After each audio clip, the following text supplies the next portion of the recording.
Let's shift focus then to our special segment. We get you a few ideas for profit from Money Control Pro. Neha joins us to help us out with the stock that she's tracking. Neha?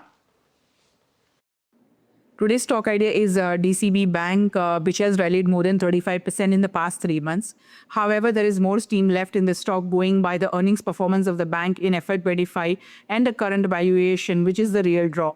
DCB Bank posted a good set of numbers in FY25 with net profit rising by 15% YOY on the back of healthy loan growth, robust fee income and contained credit cost, partially offset by a fall in the margins and elevated operating expenses.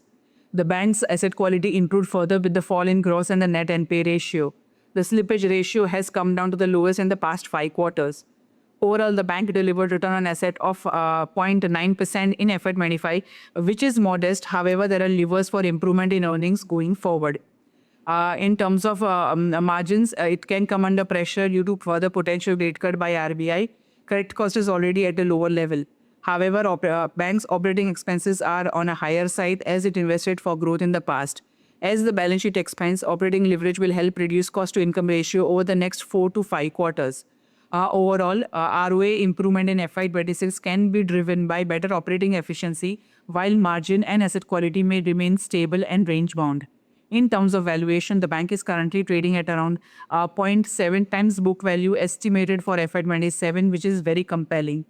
The valuation can inch closer to one-time book value, which can result in a meaningful stock upside in near to medium term. Thanks, Neha.